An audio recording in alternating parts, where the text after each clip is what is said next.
May malalaking pagbabago sa mga batas sa baril sa Pilipinas na iniulat kaugnay ng Korte Suprema.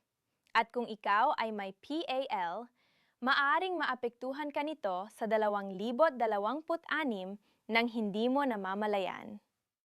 Sa video na ito, ibubunyag natin ang 8 mahahalagang bagay na dapat mong malaman para maiwasan ang aberya, penalties at posibleng pagkawala ng iyong lisensya.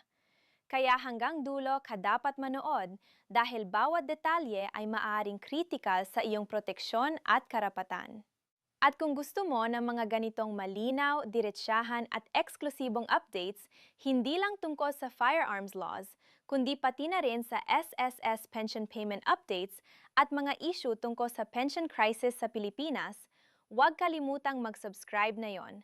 Dahil ang channel na ito ay ginawa para sa mga Pilipinong gustong laging updated, handa, at may tamang impormasyon sa bawat pagbabago. Kung ikaw ay may hawak ng LTOPF, ng License to Own and Possess Firearms at hindi ka pa nagbabasa ng mga pinakabagong desisyon ng Korte Suprema, kailangan mong umupo ng maayos at pakinggang mabuti ang video na ito. Hindi ito biro, hindi ito chismis mula sa Facebook group. Ito ay mga pagbabago sa batas na direktang nakakaapekto sa iyo, sa iyong lisensya, sa iyong kalayaan, at kung hindi mo alam ang mga ito, maaari kang mapunta sa sitwasyon na hindi mo gustong mapunta. Maraming mga gun owners sa Pilipinas ang nagmamalasakit sa kanilang armas. Pinahahalagahan nila ito, inaalagaan, at iniingatan ng may responsibilidad. Pero ang problema ay hindi sapat ang pagmamahal sa iyong baril kung hindi mo alam ang batas na nagpoprotekta sa iyo bilang may-ari nito. At ngayon, mas mahalaga kaysa dati na maunawaan ang eksaktong posisyon ng Korte Suprema pagdating sa mga usapin ng baril sa ating bansa. Magsimula tayo sa pinakapundasyon ng lahat. Sa Pilipinas, ang pagmamay-ari ng baril ay hindi isang karapatan na nakasulat sa konstitusyon. Ito ay isang pribilehiyo na ibinibigay ng pamahalaan sa mga kwalipikadong mamamayan. Ito ang sinabi mismo ng Korte Suprema sa makasaysayang kasong Chavez versus Romulo at hanggang ngayon nananatili itong pundasyon ng lahat ng desisyon ng mataas na hukuman pagdating sa mga usapin ng armas. Kaya kung nag-iisip ka na parang Amerikanong mamamayan na may Second Amendment rights, kalimutan mo muna yon. Sa ating bansa, ang hawak ng baril ay isang pribilehiyo at ang pribilehiyong iyon ay maaaring bawiin sa iyo sa oras na masalungatan mo ang mga kondisyon na ibinigay ng batas. Ito ang dahilan kung bakit napakahalagang manatiling updated sa lahat ng pagbabago. Ang pinakabagong desisyon na dapat malaman ng bawat gun owner ay ang ruling ng Korte Suprema hinggil sa pagpapakita ng confiscated firearms bilang ebidensya sa korte.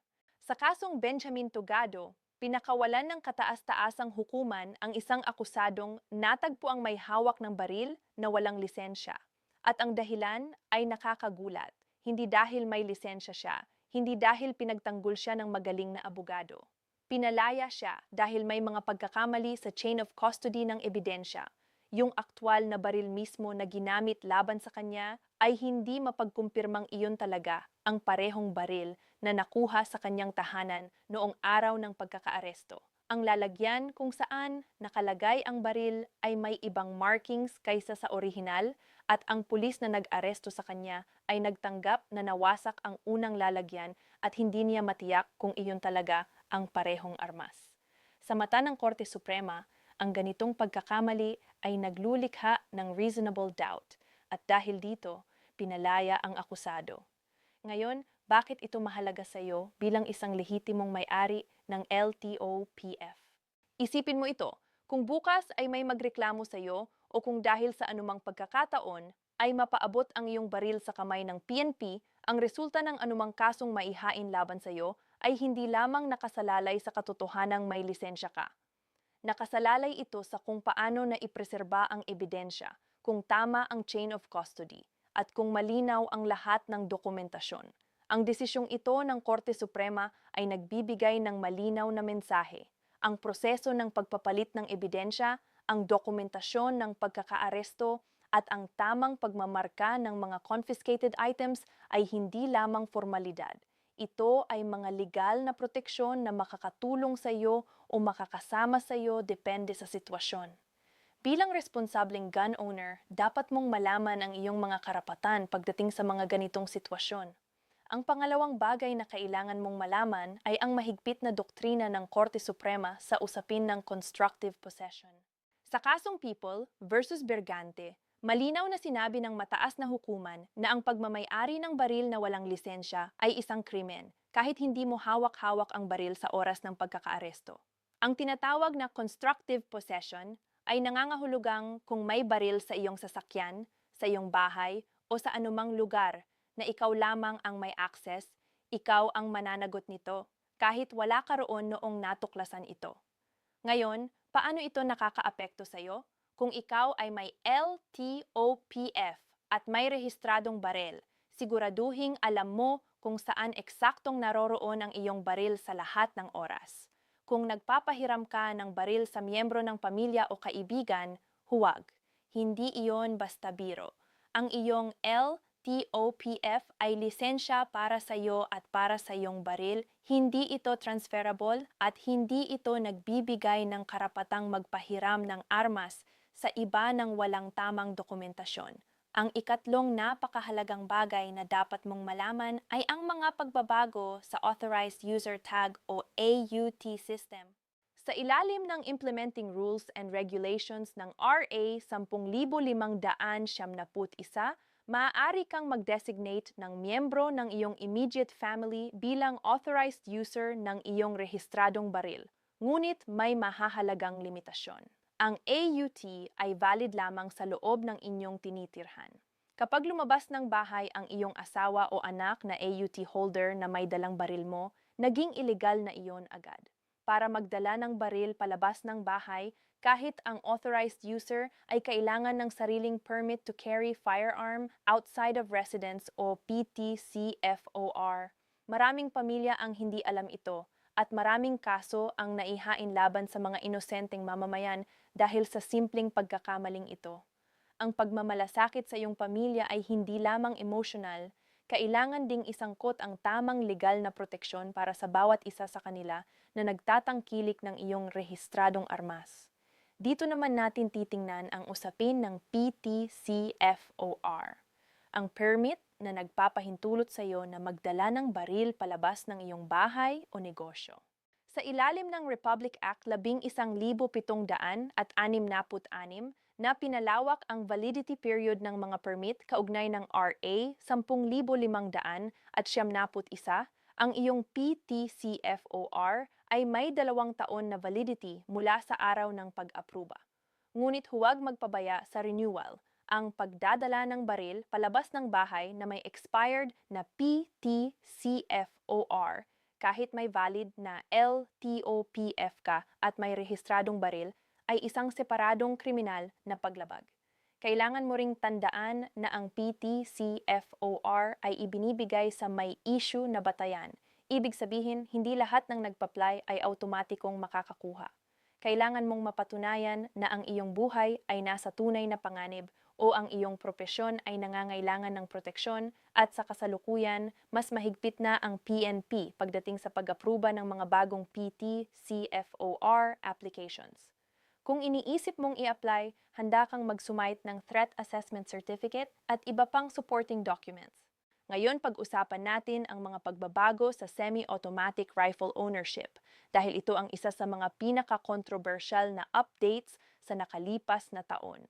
Noong Marso 2024, inanunsyo ng PNP na pinapayagan na ang mga sibilyan na magmay-ari ng mga semi-automatic rifles alinsunod sa mga amendments sa Implementing Rules and Regulations ng RA 10,571. Ngunit bago ka masyadong masabik, may mga napaka-importanteng kondisyon na kailangan mong malaman. Una, isang rifle lamang ang pinapayagan sa bawat sibilyan. Pangalawa, may karagdagang mga regulasyon na kailangang sundin pagdating sa acquisition ng mas maraming rifles. At pangatlo, ang iyong LTOPF type ang magtatakda kung ilang baril ang maaari mong legally na hawakan ng sabay-sabay. Ang Type 1 LTOPF ay nagpapahintulot ng hanggang 2 baril. Ang Type 2 ay hanggang 5. at patuloy na tumataas ang bilang depende sa uri ng iyong lisensya. Kung interesado kang mag-upgrade ng iyong LTOPF type para mapayagan ang pagmamay-ari ng rifle, kailangan mo munang tiyaking natutugunan mo ang lahat ng karagdagang requirements ng FEO, kasama na ang mas komprehensibong background check at psychological evaluation.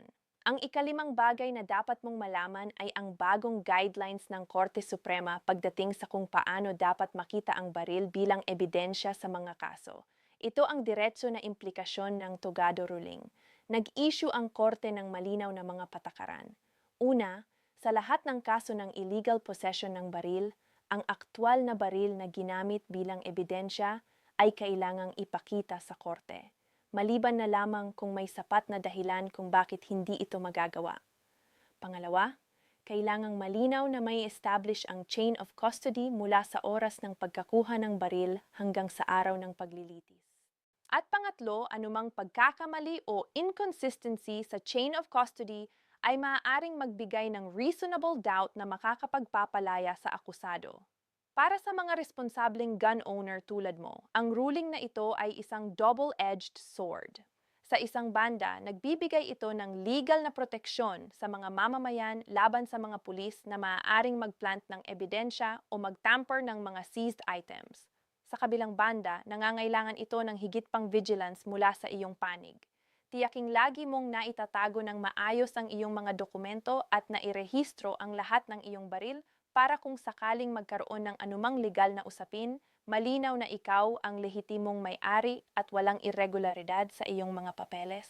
Ang 6 na punto ay tungkol sa mga penalidad na ibinabagong anyo ng jurisprudence ngayon. Ang Korte Suprema ay patuloy na nagpapatibay na ang illegal possession ng baril ay malum prohibitum, isang krimen na nangyayari dahil lamang sa paglabag sa batas at hindi kailangan pang patunayan ang masamang intensyon ng akusado. Ibig sabihin, kahit sabihin mong hindi mo alam na ang iyong registration ay nag-expire na o hindi mo alam na ang baril na iyong tinataglay ay hindi nakabilang sa iyong lisensya, mayroon ka pa ring criminal liability. Ang ignorance of the law ay hindi isang valid na depensa sa Pilipinas. Ang mga penalties ay nakakatakot. Para sa possession ng isang baril na walang lisensya, ang naghihintay sa iyo ay mula 6 na taon at 1 araw hanggang 12 taon ng pagkakakulong. Para sa mga high-powered weapons at mga kasong may kaugnay na ibang krimen, mas mabigat pa ang parusa. Ang tanging depensa mo laban sa lahat ng ito ay ang pagiging consistent at proactive pagdating sa iyong mga dokumento, renewals, at mga obligasyon bilang may-ari ng baril.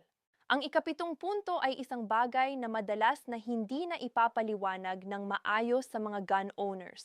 Ang pagkakaiba sa pagitan ng registration at ng LTOPF at kung bakit kritikal ang renewal ng dalawa ng hiwalay. Ang iyong LTOPF ay ang lisensya para sa iyo. Ito ang nagpapatunay na ikaw bilang individual ay kwalipikado na magmay-ari ng baril. Ngunit ang bawat baril na iyong pag-aari ay kailangan pang irehistro ng hiwalay, at ang bawat registrasyon ay may sariling validity period at renewal date. Maraming tao ang akala nila, basta renewed ang kanilang LTOPF, okay na lahat. Maling-mali ito. Ang isang baril na may nag-expire na registration, kahit may valid kang LTOPF, ay technically unregistered firearm na at ang pagtataglay nito ay isang paglabag sa batas. Ang PNP Firearms and Explosives Office ngayon ay nagpapatibay ng mga guidelines na nagpapahintulot ng mas flexible na validity period. Maaari kang pumili ng 5 taon o 10 taon na validity para sa iyong LTOPF. Ngunit kahit gaano katagal ang validity ng iyong lisensya, kailangan mo pa ring bantayan ng hiwalay ang registration ng bawat isa sa iyong mga baril. Gumawa ng sariling sistema ng pagtatala, isang simpleng kalendaryo o spreadsheet na nagpapakita ng expiration date ng bawat dokumento para hindi ka mahuli sa hindi magandang sitwasyon. At ang ikawalo at pinakamahalagang bagay na dapat mong malaman ngayong 2026 ay ito. Ang pinakamagandang proteksyon na mayroon ka bilang isang responsableng gun owner ay ang iyong kaalaman at ang iyong proaktibong pagsunod sa batas. Ang mga desisyon ng Korte Suprema na binanggit natin ngayon ay nagpapakita ng isang malinaw na pattern. Ang mataas na hukuman ay handang magbigay ng legal na proteksyon sa mga mamamayan laban sa mga pagkakamaling pangprosedural ng pulis, ngunit walang proteksyon ang ibinibigay ng korte sa mga taong hindi sinunod ang batayang mga obligasyon ng batas. Walang kalaban ang chain of custody argument kung ang iyong baril mismo ay hindi rehistrado. Walang kwenta ang reasonable doubt argument kung walang lisensya kang hawak. Ang batas sa Pilipinas pagdating sa mga baril ay mahigpit, malinaw at ipinapatupad ng pamahalaan ng may seryoso. Ang iyong LTOPF ay hindi lamang isang piraso ng papel. Ito ay isang patunay ng iyong pagpapakita ng responsibilidad sa lipunan. Kaya ito ang aking mensahe sa iyo ngayon. Huwag hintayin pang mag-expire ang iyong mga dokumento bago ka kumilos. Bisitahin ang FEO website or ang pinakamalapit na RCSU sa iyong lugar at i-verify ang status ng lahat ng iyong papeles, LTOPF, Certificate of Registration ng bawat baril at PTCFOR kung mayroon ka nito. Kung may plano kang mag-AUT ng miyembro ng pamilya, tiyakin na na-file na ang lahat ng requirements sa PNP FEO at nauunawaan ng iyong pamilya ang mga limitasyon nito. Kung gusto mong mag-apply para sa semi-automatic rifle ownership, makipag-usap sa iyong lokal na gun club o sa isang abogadong may karanasan sa firearms law bago ka magsimula ng proseso. At kung ikaw ay nasa sitwasyon kung saan nag-confiscate ng baril ang pulisya sa iyo o sa iyong tahanan, maging maayos, itatago ang iyong kahinahunan at humingi agad ng legal advice para masigurado na ang iyong mga karapatan ay napoprotektahan sa buong proseso. Ang mga baril ay kasangkapan ng responsibilidad. Sa mundong puno ng pangangailangan para sa personal na seguridad, naiintindihan natin kung bakit maraming Pilipino ang pinipili na mag-apply ng LTOPF at legal na magmay-ari ng armas para sa proteksyon ng kanilang pamilya. Ngunit ang responsibilidad na iyon ay hindi nagtatapos sa pagkuha ng lisensya. Ito ay isang patuloy na obligasyon na nangangailangan ng kaalaman, pagbabantay at proaktibong pagsunod sa mga patakaran ng batas. Ang Korte Suprema ay nagbibigay ng makatarungang pagkakataon sa bawat mamamayan na maprotektahan ang kanilang sarili sa loob ng balangkas ng batas. Ngunit ang oportunidad na iyon ay nakukuha lamang ng mga taong kumikilala at tumutupad sa kanilang mga legal na obligasyon. Huwag maging isa sa mga nakagawa ng pagkakamali dahil lamang sa kakulangan ng kaalaman. Ibahagi ang video na ito sa iyong mga kasamahan sa gun club, sa iyong mga pamilya, at sa lahat ng kilala mong may hawak ng baril dahil ang kaalamang ito ay hindi lamang magagamit sa pagprotekta sa iyong sarili, kundi magagamit din sa pagpoprotekta sa iyong mga mahal sa buhay. At tandaan, ang pagiging responsableng gun owner ay hindi lamang tungkol sa pagiging magaling sa shooting range. Ito ay tungkol sa pagiging mabuting mamamayan na nagsasabuhay ng batas ng may dignidad, disiplina at pagmamahal sa kapwa. Iyon ang tunay na kahulugan ng pagmamay-ari ng baril sa Pilipinas.